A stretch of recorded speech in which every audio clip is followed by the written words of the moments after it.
Hello guys, good morning, welcome back on Foma educational hub. Last lecture जो था वो first lecture था अपना सॉलिड स्टेट का।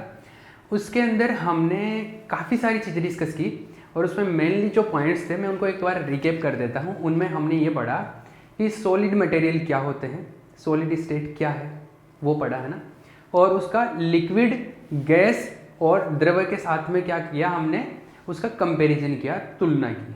ठीक है ना, ये हमने स्टडी कर लिया। फिर हम लोग इस चीज़ पे आए थे कि हम लोगों को अब क्या करना है, सॉलिड जो मटेरियल है उनकी डेफिनेशन लिखनी है। ठीक है, तो चलो एक डेफिनेशन लिख लेते हैं सॉलिड पदार्थों की, ठोस पदार्थों की एक डेफिनेशन लिख लेते हैं।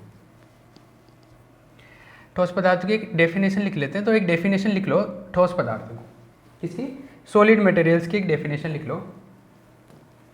ठोस पदार्थ, ठोस अवस्था लिख लो, सॉलिड स्टेट, ठोस अवस्था, सॉलिड स्टेट एक डेफिनेशन लिख लो।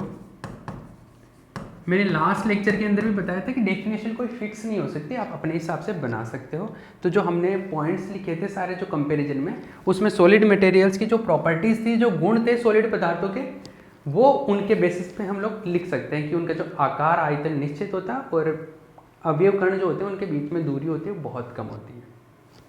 तो लिख लो पदार्थ की वह अवस्था जिसमें, पदार्थ की वह अवस्था जिसमें इसके अवयव कणों के मध्य, जिसमें इसके अवयव कणों के मध्य दूरी अत्यंत कम, अवयव कणों के मध्य दूरी अत्यंत कम होती है तथा इनका आयतन व आकार, तथा इनका आयतन व आकार नियत होता है, आयतन व आकार नियत होता है, ठोस अवस्था कहलाती है, ठोस अवस्था कहलाती है। नीचे वाली लाइन में लिख लो, पैराग्राफ चेंज करके, ठोस पदार्थ असंपीडे, ठोस पदार्थ असंपीडे तथा दृढ़ होते हैं, ठोस पदार्थ असंपीडे तथा दृढ़ होते हैं। ठीक है, इंग्लिश में लिख लो अब इसको।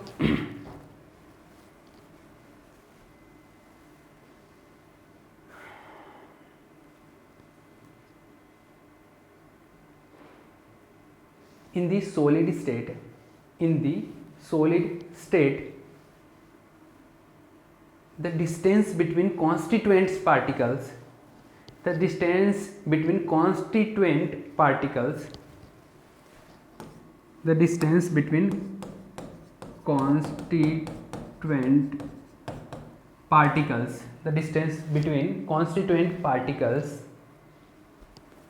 is very less, is very less, and shape and size of the material is fixed, shape and size of the material is fixed। ठीक है,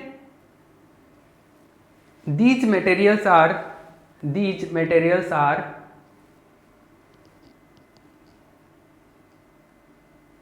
highly incompressible and rigid, highly incompressible and rigid।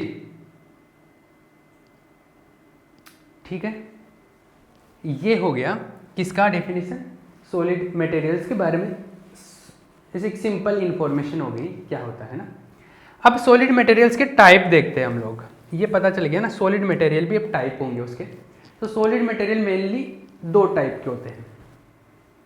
कितने type के होते हैं, दो type के होते हैं। तो there are two types of solid materials, जो मटेरियल होते हैं दो टाइप के होते हैं। वो दो टाइप कौन कौन से हैं, सॉलिड मटेरियल्स का टाइप देखते हैं हम लोग, कौन कौन से टाइप के हैं। एक तो होता है क्रिस्टलीय, एक होता है अक्रिस्टलीय। एक तो होता है क्रिस्टलाइन, एक को बोलते हैं एमोर्फस। जो नॉन क्रिस्टलाइन होता है उसको बोलते हैं एमोर्फस। तो दो टाइप के मटेरियल होते हैं, दो टाइप के सॉलिड होते हैं, एक तो होता है क्रिस्टलीय, एक होता है अक्रिस्टलीय। तो जहाँ पे आपने डेफिनेशन लिखी थी उसके नीचे लिखो, ठोस पदार्थ दो प्रकार के होते हैं, ठोस पदार्थ दो प्रकार के होते हैं। There are two types of solid, there are two types of solid material, there are two types of solid materials. ठोस पदार्थ दो प्रकार के होते हैं। पहला लिख लो, पहला लिख लो क्रिस्टलीय, क्रिस्टलीय, और दूसरा लिख लो अमॉर्फस। हिंदी वाले हिंदी में लिख लो, इंग्लिश वाले इंग्लिश में लिख लो। एक तो होता है क्रिस्टलीय, एक होता है अक्रिस्टलीय, एक तो क्रिस्टलाइन, एक है अमॉर्फस। ठीक है, दो टाइप के होते हैं, यहां पे पॉज करके लिख लेना। अब देखो क्रिस्टलीय पदार्थों का क्या मतलब होता है और अक्रिस्टलीय पदार्थों का क्या मतलब होता है। क्रिस्टलीय जो पदार्थ होते हैं, क्रिस्टलाइन जो मटेरियल्स होते हैं, क्रिस्टलाइन सॉलिड्स, उनमें क्या होता है, एक पर्टिकुलर स्ट्रक्चर बार बार रिपीट होती है। मतलब जैसे अगर डेली लाइफ की बात करूं तो जैसे दीवार होती है ना, एक ईंटों से बनी हुई दीवार, तो उसमें क्या होता है, एक ईंट है वो बार बार रिपीट हो रही है, मतलब एक ही टाइप का स्ट्रक्चर बार बार रिपीट हो रहा है। या जो फर्श होता है, फर्श में जो टाइल्स होती है, टाइल्स में तो ऐसा होता है, एक टाइल है वो बार बार रिपीट हो रही है और पूरा फर्श बन जाता है। मतलब एक ही टाइप का स्ट्रक्चर, एक पर्टिकुलर संरचना की क्या होती है, पुनरावृत्ति होती है। ठीक है, रिपीटेशन होता है एक पर्टिकुलर स्ट्रक्चर का, और उस रिपीटेशन से पूरा बन जाता है वो जो भी आपका मटेरियल है वो। अगर इस टाइप का मटेरियल होता है कि एक ही संरचना की बार बार पुनरावृत्ति होती है, तो उसको बोलते हैं क्रिस्टलीय, क्रिस्टलाइन। और अगर ऐसा नहीं है, कोई भी रैंडम आ रहा है कि यहाँ पर अलग टाइप की शेप है, वहाँ पे अलग टाइप की बॉन्डिंग है, आगे अलग टाइप का हो गया, उसको बोलते हैं अक्रिस्टलीय, अमॉर्फस। आई बात समझ में। तो अगर कोई संरचना नियत क्रम में पुनरावृत्ति होती है उसकी बार बार, मतलब बार बार आ रहा है, पुनरावृत्ति का मतलब रिपीटेशन हो रहा है, और रिपीटेशन करते हुए एक पर्टिकुलर पैटर्न में है वो, तो एक फिक्स पैटर्न में है, तो उसको बोलते हैं क्रिस्टलाइन। और पैटर्न फिक्स नहीं है तो अमॉर्फस। ठीक है, जैसे एक तो होती है ईंटों की दीवार, तो ईंटों की दीवार में तो वो ईंट फिक्स होती है, उसी टाइप की रिपीट हो रही है, तो वो तो एक तरीके से क्रिस्टलीय हो गया, क्रिस्टलाइन। लेकिन एक पत्थर की दीवार होती है, पत्थर की दीवार में आड़े टेढ़े पत्थर किसी भी तरीके से, छोटे बड़े किसी भी टाइप के आ जाते हैं, वो कैसे हो गए, एक तरीके से अक्रिस्टलीय हो गई, अमॉर्फस हो गई। ठीक है, अगर इसका एग्जाम्पल की बात करूँ तो जो क्रिस्टलीय होते हैं उसका एग्जाम्पल होता है हीरा, डायमंड। तो एक फिक्स पैटर्न से बनता है ना, तो कठोर बनती है चीज़ें, सॉलिड मतलब हार्ड होती है, हार्ड होती है। जैसे हीरा होता है बहुत कठोर होता है, बहुत इतना हार्ड होता है कि ग्लास को काट सकते हैं हम लोग हीरे से, डायमंड से हम लोग ग्लास को काट देते हैं, कांच को भी काट सकते हैं, इतना कठोर होता है। और दूसरा जैसे एमॉर्फस होता है, तो ये इस टाइप के होते हैं, जैसे रबर, रबर होता है ना, रबर, प्लास्टिक, कागज़, ये क्या होते हैं, अमॉर्फस होते हैं, इनकी फिक्स पैटर्न नहीं होता, रिपीटेशन नहीं होता। तो मैं इसकी डेफिनेशन लिखवाऊंगा, लेकिन उससे पहले देखो मैं एक दूसरी चीज़ दिखाता हूँ आपको। जैसे अगर हम लोग यहाँ पे बात करें, इसको देख लो एक बार, ये वाला जो स्ट्रक्चर है ये क्रिस्टलाइन का है, ये इसमें देखो ये वाला जो शेप है ये रिपीट हो रहा है ना, अरे कलर दिख रहा है ना, कलर दिख रहा है कि नहीं, अब दिख रहा हो, ये जो है ये पर्टिकुलर ये यहाँ पे है, फिर ये रिपीट हो गया, यहाँ पे इधर भी रिपीट हो गया, इधर भी रिपीट हो गया, इधर भी रिपीट हो गया, इधर भी रिपीट हो गया, मतलब बार बार ये ऊपर नीचे, दाएं बाजू सारे ऊपर नीचे, लेफ्ट राइट सब जगह क्या हो रहा है, यही रिपीट हो रहा है। इसी से पूरा रिपीट करते हुए हम लोग पूरे क्रिस्टल को बना रहे हैं।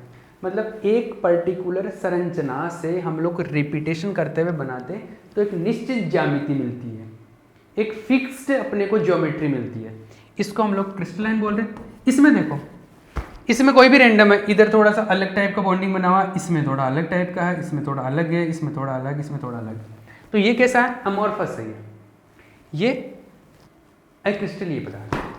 चमका, इसका दूसरा देख लो, ये डायग्राम देख लो, इसमें देखो एक फिक्स्ड पैटर्न है, इसमें देखो इसमें फिक्स्ड पैटर्न नहीं है, तो ये अक्रिस्टलीय हो गया, ये क्रिस्टलीय, ये अमॉर्फस, ये क्रिस्टलाइन। चमका, क्लियर है।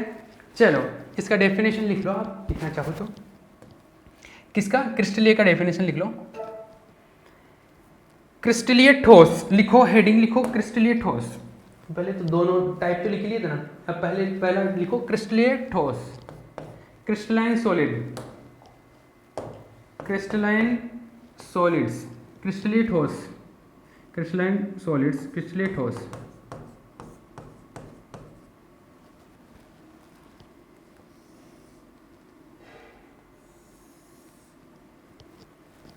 लिखो, ऐसे ठोस पदार्थ जिनमें एक निश्चित संरचना की नियत क्रम में पुनरावृत्ति होती है, एक निश्चित संरचना की नियत क्रम में पुनरावृत्ति होती है, जिसके कारण संपूर्ण ठोस पदार्थ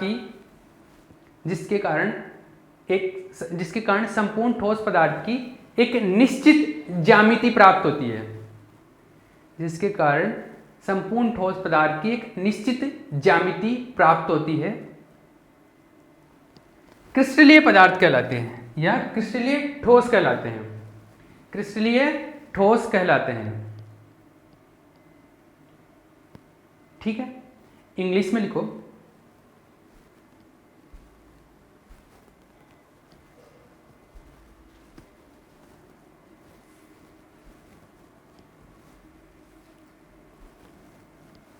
in crystalline solids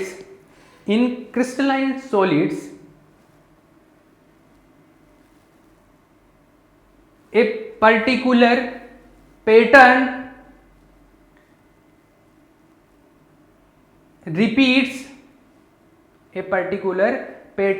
repeats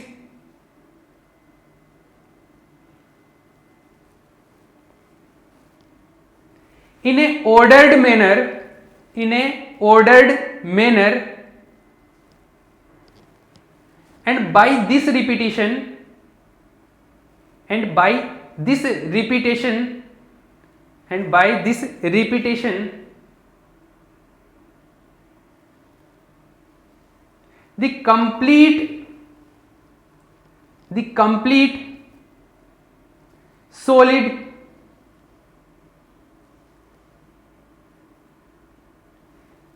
the complete solid can be got into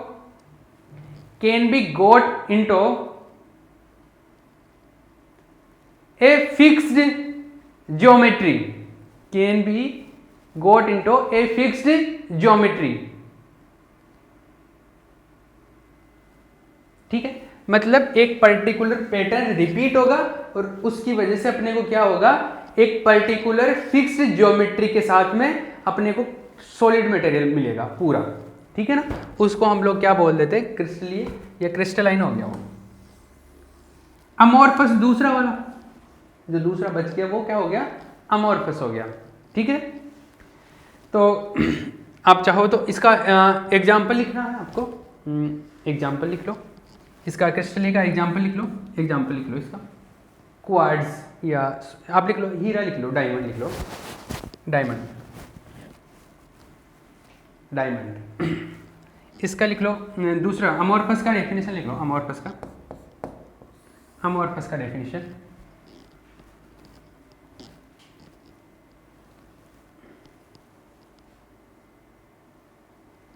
amorphous solids do not have any fixed pattern in the geometry,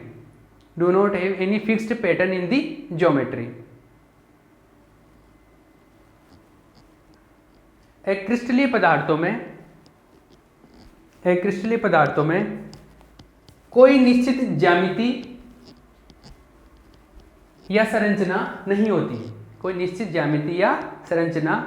होती है, एग्जाम्पल लिख लो इसका, कोई निश्चित संरचना या ज्यामिति नहीं होती है।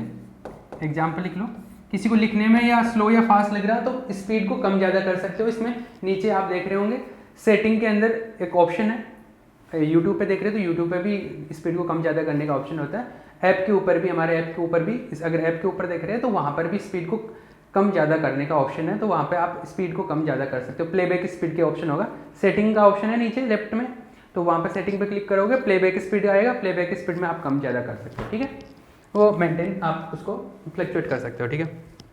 एग्जाम्पल्स इसका एक्रिस्टल का रबर, प्लास्टिक, कागज़ जो भी है, रबर, प्लास्टिक, कागज़ को क्या लिख सकते हो, पेपर, ठीक है, क्लियर है, ये चीज़ें। तो क्रिस्टलीय और एक्रिस्टलीय के बारे में ये इन्फॉर्मेशन हो गई। अब चलो इसका कंपैरिजन करते हुए हम लोग थोड़ा सा इसका स्टडी कर लेते हैं ना, क्रिस्टलीय का और एक्रिस्टलीय का कंपैरिजन करते हुए स्टडी करें, कंपैरिजन करते हुए स्टडी करते हैं। तो लिखो क्रिस्टलीय एवं एक्रिस्टलीय पदार्थों की तुलना। नेक्स्ट टॉपिक है क्रिस्टलीय एवं एक्रिस्टलीय पदार्थों की तुलना, comparison of crystalline and amorphous solid, comparison of crystalline and amorphous solid, crystalline and amorphous solids, ठीक है। चलो एक बार टाइम देख लेते हैं हम लोग, देन वी विल कंटिन्यू। चलो अभी टाइम है। Comparison of crystalline and amorphous solids, क्रिस्टलीय अक्रिस्टलीय पदार्थों की तुलना करें, तुलना। चलो ठीक है, तुलना करते हैं। आप टेबल बना सकते हो चाहो तो। हाँ जी, चलो हम लोग कंपैरिजन स्टार्ट करते हैं। देखो इधर तो क्या हो गए, पदार्थ आ गए, मटेरियल्स,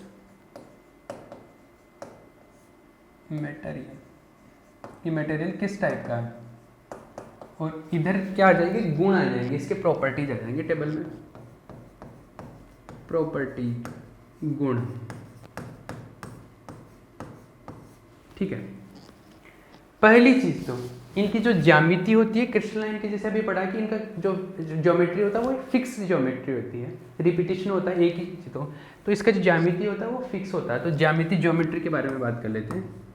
ज्योमेट्री, ज्यामिति होता है वो निश्चित होता है, मतलब एक डेफिनिट होता है, निश्चित, डेफिनेट ज्योमेट्री होता है इसका, डेफिनेट, और इसका इनडेफिनेट होता है, या नॉट फिक्स्ड, ऐसे लिख सकते हो आप, नॉट फिक्स्ड, एक फिक्स्ड ज्योमेट्री होता है, इसका अनिश्चित होता है,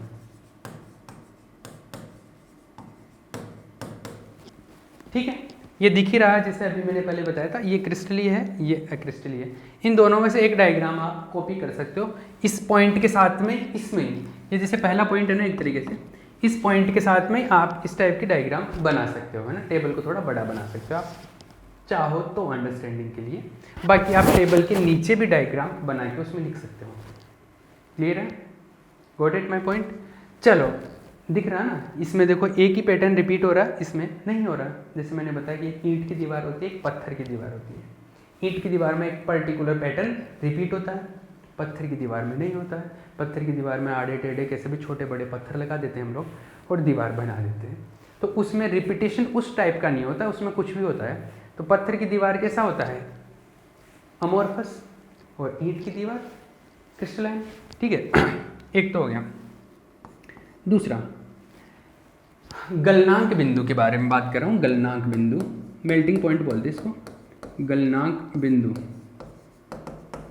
मेल्टिंग पॉइंट, मेल्टिंग पॉइंट। देखो क्या होता है, कोई भी मटेरियल होता है ना, जनरली क्रिस्टलाइन मटेरियल जो होते हैं उनका क्या होता है, जो गलनांक बिंदु होता है, मेल्टिंग पॉइंट, वो फिक्स होता है। फिक्स होने का मतलब है, जैसे मान लो कि आप कोई भी मटेरियल, जैसे हीरा ले लिया आपने, डायमंड, तो वो सॉलिड है, वो पिघलेगा, जब मेल्ट होगा तो मान लो कि उसका मेल्टिंग पॉइंट है कुछ, मान लो, मेरे को भी आइडिया नहीं है कितना होता है इसका, बट मान लो कि आप 300 भी नहीं, मान लो 1500 डिग्री सेल्सियस है, 1500 डिग्री सेल्सियस है ये। चलो आप इसको छोड़ो, आप, मैं बर्फ़ की बात करता हूँ अभी एक बार, है ना, बर्फ़ की, है ना। बर्फ़ जो है कैसा है, बर्फ़ में क्या होता है, जैसे बर्फ़ है अपने पास में, आइस, तो आइस है, कोई भी टेम्परेचर हो सकता है आइस का, जैसे मान लो 0 डिग्री से नीचे जाते आइस बन जाता है, नॉर्मल प्रेशर पे अगर बात करूँ तो, नॉर्मल प्रेशर पे, तो 0 डिग्री पे क्या हो जाता है, बर्फ़ बन जाता है। अब 0 डिग्री के ऊपर अगर बर्फ़ बन गया 0 डिग्री के ऊपर बर्फ़ बन गया। तो ऐसा है कि जैसे मान लो -25 डिग्री का आपको बर्फ़ दिया है, मतलब जो आइस आपको दिया गया है वो -25 डिग्री का है। अब आप इसको गर्म करो, गर्म करोगे इसका टेम्परेचर धीरे धीरे बढ़ेगा, मतलब कि नेगेटिव में कम होगा, जैसे -25 से -24 -25 ऐसे होते होते -5 -4 -3 -2 -1 0 डिग्री आएगा। 0 डिग्री आएगा तब भी ये बर्फ ही रहेगा। 0 डिग्री पे आ गया बर्फ। अब आप इसको और गर्म करोगे तो ये पहले क्या करेगा, ये पहले पिघलेगा पूरा। अब आप गर्म करोगे ना तो वो पूरी एनर्जी इसके पिघलने में जाएगी, मेल्टिंग में चली जाएगी। ये 0 डिग्री पे रहेगा, टेम्परेचर इंक्रीज नहीं होगा, जो भी एनर्जी देखो पिघलने में चली जाएगी, मेल्टिंग में चली जाएगी।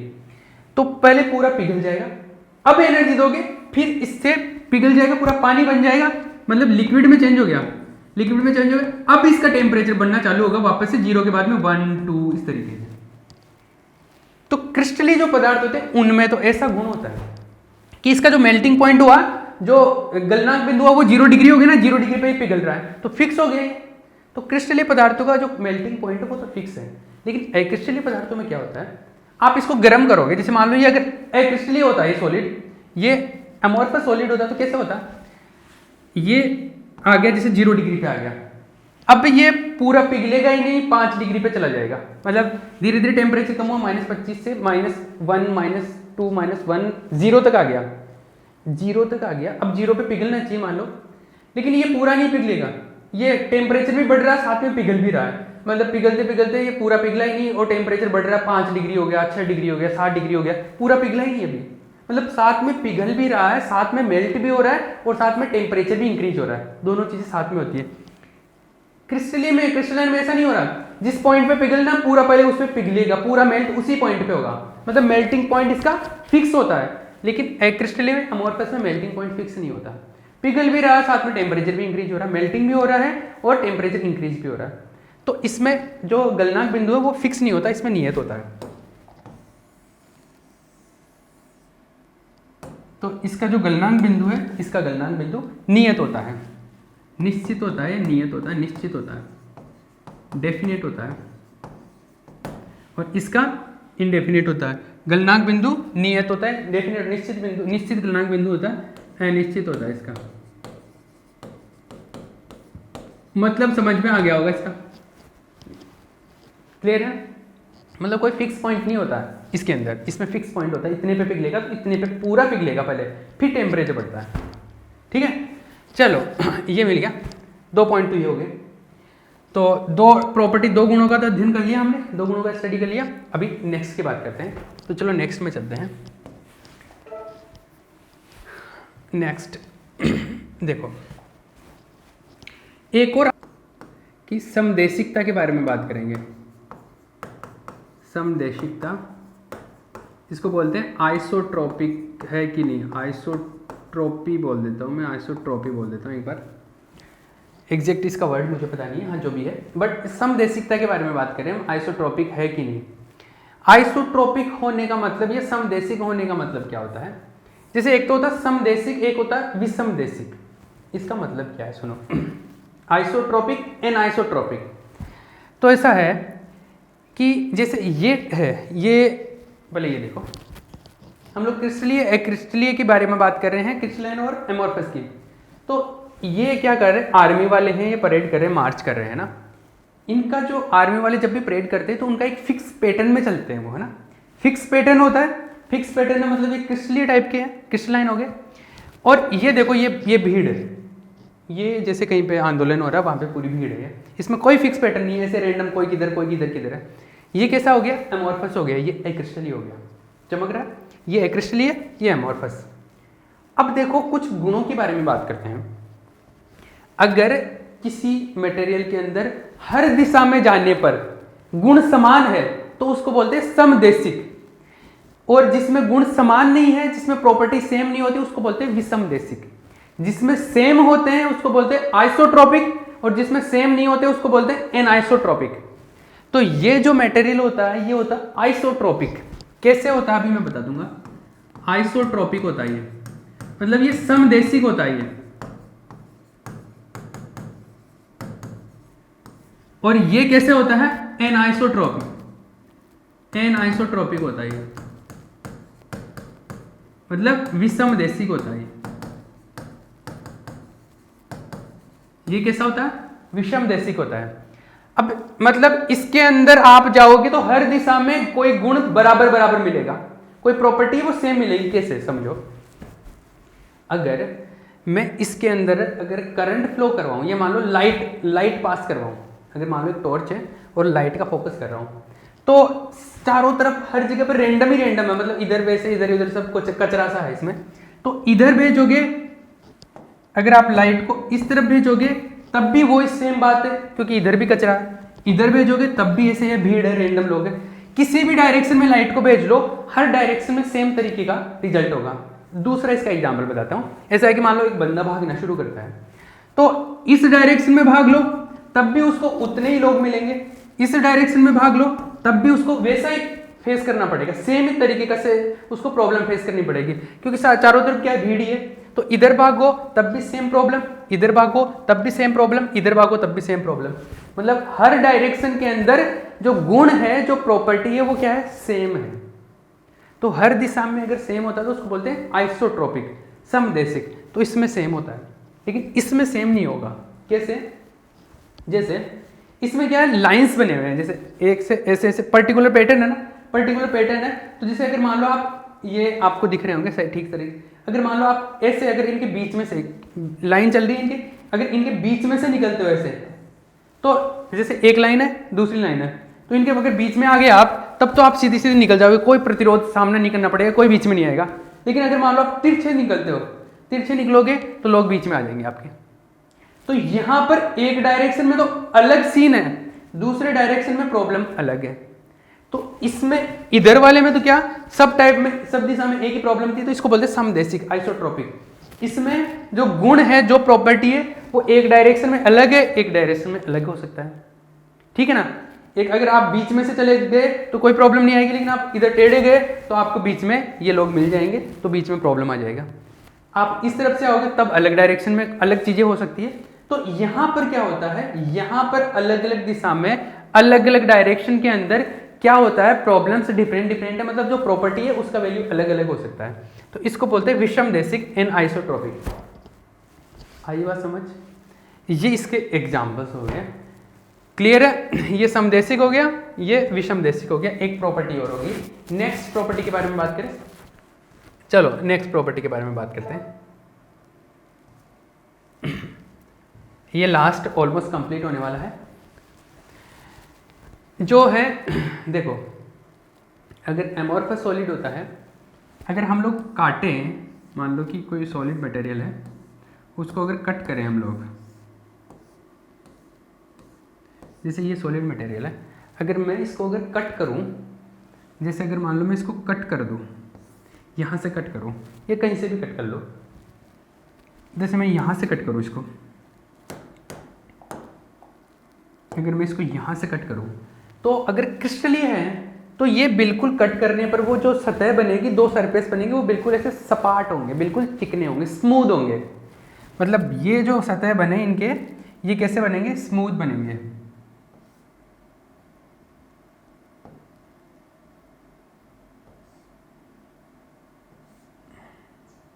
एक सेकेंड,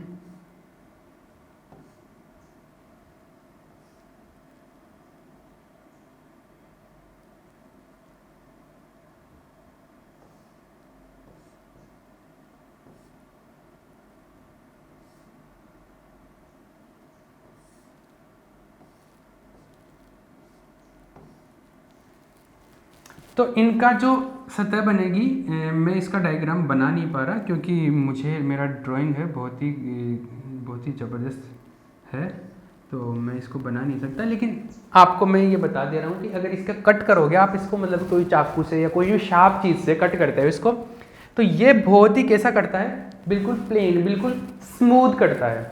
और ये अमोर्फस को कट करोगे तो वो खुरदरा कटेगा, क्योंकि उसकी जो, उसमें तो एटम्स ही ऐसे ऐसे हैं, मतलब रेंडम है, कोई पैटर्न नहीं है। तो वो जब कटेगा तो वो खुरदरा होगा और कट करने पर, और ये कैसा बनेगा, बिल्कुल समतल सतह बनेगी। तो यहाँ पे लिख देता हूँ, काटने पर नुकीली नुकीली वस्तु से काटने पर by cutting with sharp edge, कोई भी मान लो, कोई भी एलिमेंट हो जाएगा। तो ये कैसा करता है, ये बिल्कुल समतल है ना, समतल सतहों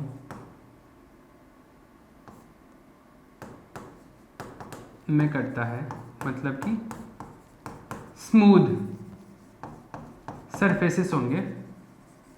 और इसमें कैसे होंगे, नॉट स्मूथ होंगे, मतलब खुरदरे होंगे, एक तरीके से खुरदरे सतह, रफ बनेंगे इसमें, रफ सरफेसेस, नॉट स्मूथ। ठीक है, तो ये कट करने पर बिल्कुल अच्छे से कटता है और ये अच्छे से नहीं करता है। ठीक है, ये हो गया। दूसरा, इसके एग्जाम्पल्स देख लेते हैं अब लास्ट के। इसमें एग्जाम्पल्स लिख लेते हैं, इस टेबल में एक पॉइंट और बना के आप एग्जाम्पल्स लिख लेना, एक लास्ट का पॉइंट बना के एग्जाम्पल्स लिख लेना। उदाहरण, इसके जो उदाहरण है, इसका तो एक जैसे हो गया डायमंड हो गया, डायमंड हो गया,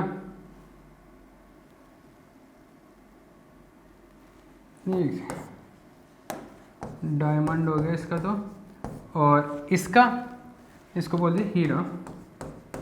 इसका कौन हो गया, जैसे कागज हो गया, पेपर हो गया, प्लास्टिक हो गया,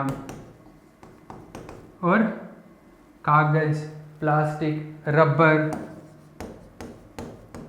रबर हो गया। ये सारे किसके एग्जाम्पल है, नॉन, ये जिसको बोलते हैं एक्रिस्टलीय अमोर्फस के। तो इस टाइप से अमोर्फस और क्रिस्टलाइन के हम लोग अलग अलग चीज़ें बात कर सकते हैं। इतने सारे हमने कंपैरिजन कर लिया गुणों के बारे में, तो ये सारे क्रिस्टलीय और अक्रिस्टलीय के गुण थे, इनकी तुलना भी कर ली। तो अपने को पता चला कि क्रिस्टलीय जो होते हैं उनमें क्या होता है, क्रिस्टलीय में तो क्या होता है, फिक्स पैटर्न होता है, और इनमें क्या होता है, फिक्स पैटर्न नहीं होता। तो फिक्स पैटर्न की वजह से अलग टाइप के गुण आ जाते हैं, अलग टाइप के प्रॉपर्टीज होते हैं, इनमें क्या होता है, अलग टाइप के प्रॉपर्टीज हो जाते हैं। ठीक है, ये जो है ये अमोर्फस है, इनको और भी एक नाम दिया जाता है, इसको आभासी ठोस भी बोलते हैं, सूडो सॉलिड्स, या इनको एक और बोलते हैं super cooled solids, super cooled liquids बोलते हैं, सुपर कूल्ड लिक्विड्स। हाँ, सुपर कूल्ड लिक्विड्स, अति शीतलक द्रव, अति शीतलक ठोस, अति शीतल ठोस। हाँ, एक सेकेंड, हाँ, अति शीतलक ठोस क्या होता है, जैसे ये जो मटेरियल है अमोर्फस, जैसे मैंने एक लास्ट जो मैंने सॉलिड मटेरियल्स के अंदर जब मैं बात कर रहा था फ्लूइडिटी की, प्रवाह की, तो उसमें एक चीज़ बताई थी। हाँ, जैसे जनरली जो कांच, हम कांच भी अलग अलग टाइप के होते हैं, जो खिड़कियों में हम लोग जो जनरली कांच लगाते थे वो कैसे होते हैं, अमोर्फस टाइप के होते हैं। और अमोर्फस में मैंने एक चीज़ बताई थी, जैसे मान लो खिड़कियों के जो कांच होते हैं ना, खिड़कियों के जो कांच है, जैसे मान लो कोई भी कांच है खिड़की का, तो वो क्या हो जाता है, एक टाइम बाद में जाके इसकी मोटाई जो है ना नीचे से कम होने लग जाती है, ऊपर से, मतलब ऊपर से कम होके नीचे बढ़ने लग जाती है। क्या होता है, जैसे खिड़की ऐसे है, ऐसे लगी हुई है, तो ग्रेविटी की वजह से, गुरुत्वाकर्षण की वजह से इस पर नीचे की तरफ गुरुत्वाकर्षण बल लगेगा। तो इसमें क्या होता है, अक्रिस्टलीय पदार्थों में, अक्रिस्टलीय अमोर्फस सॉलिड्स में, इन पर क्या होता है, थोड़ा थोड़ा प्रवाह का गुण होता है, मतलब बहने का गुण होता है इनमें। ये धीरे धीरे बहने लग जाते हैं, मतलब फ्लो, इनके पार्टिकल से नीचे की तरफ प्रवाहित होने लग जाते हैं, नीचे की तरफ आने लग जाते हैं।